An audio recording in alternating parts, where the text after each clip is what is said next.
আজকে আমি আপনাদেরকে দর্শন করাবো খিদিরপুরের কিছু বিখ্যাত মন্দিরে। আর শেষ মন্দিরটার ব্যাপারে জানলে তো আপনারা অবাকই হয়ে যাবে। জানবো তাদের ইতিহাস, বিশেষত্ব আর এমন কিছু অজানা তথ্য। তাহলে চলুন আজকের জার্নি শুরু করা যাক। আর আজকের প্রথম দর্শন আমরা করব জগন্নাথ দেবের। এটি কলকাতার খিদিরপুরে অবস্থিত সুন্দর জগন্নাথ মন্দির।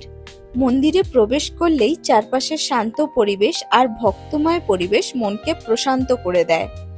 এখানে শুধু ভগবান জগন্নাথই নন, একই প্রাঙ্গণে মা বাটা মঙ্গলা, হনুমানজি, মহাদেব এবং মা লক্ষ্মীর মন্দিরও রয়েছে। তাই একই সঙ্গে একাধিক দেবতার দর্শন করা যায়। এই মন্দিরের আরেকটি বড় আকর্ষণ হলো এর অসাধারণ স্থাপত্য। মন্দিরের গায়ে ভগবান বিষ্ণুর 10 অবতার খুব সুন্দরভাবে ফুটিয়ে তোলা হয়েছে, যা দেখার মতন। পরিবার বা বন্ধুদের সঙ্গে কিছুটা শান্ত সময় কাটাতে চাইলে এই মন্দির একবার ঘুরে আসতে পারেন। দর্শনের সময় হলো সকাল 6টা থেকে দুপুর 1টা এবং বিকেল 4টে থেকে রাত 9টা অবধি।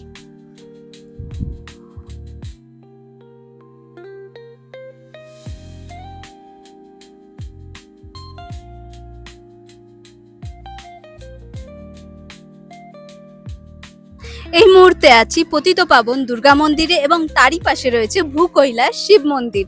চলুন আপনাদেরকে দর্শন করাই। এই মন্দিরের অবস্থান কলকাতার খিদিরপুর অঞ্চলে।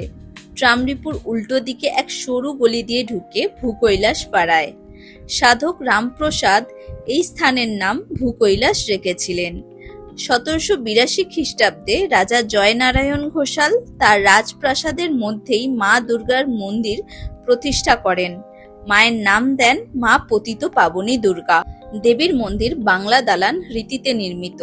বিস্তৃত মন্দির প্রাঙ্গণের পর সামনে ছোট দালান, তারপরে গর্ভগৃহে। দেবীর বিগ্রহ অষ্টধাতু নির্মিত। ঘোড়ার মুখ সিংহের উপর দাঁড়িয়ে তিনি বধ করছেন মহিষাসুরকে। দেবীর 10 হাতে নানান প্রহরণে সুসজ্জিত।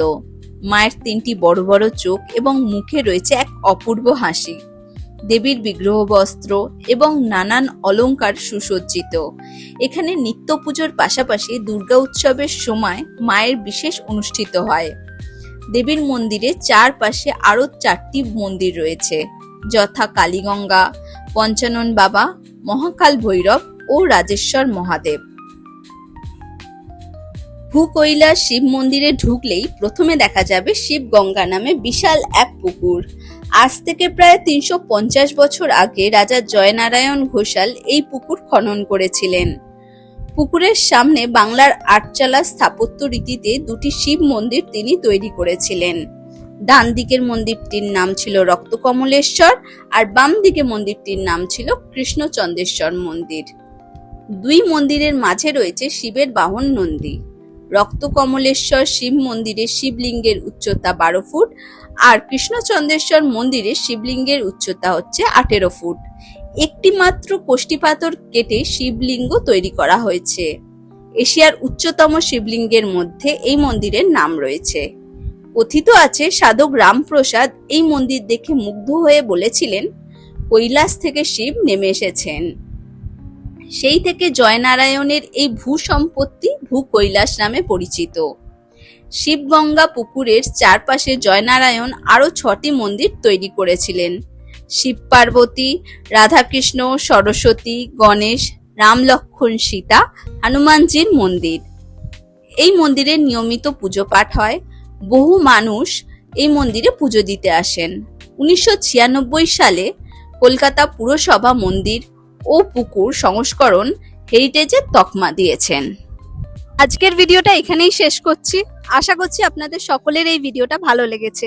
ভিডিওটা ভালো লেগে থাকলে অবশ্যই লাইক, শেয়ার এন্ড সাবস্ক্রাইব করবেন। আপনাদের সঙ্গে আমার দেখা হবে আবার পরের ভিডিওতে। ততদিন ভালো থাকবেন।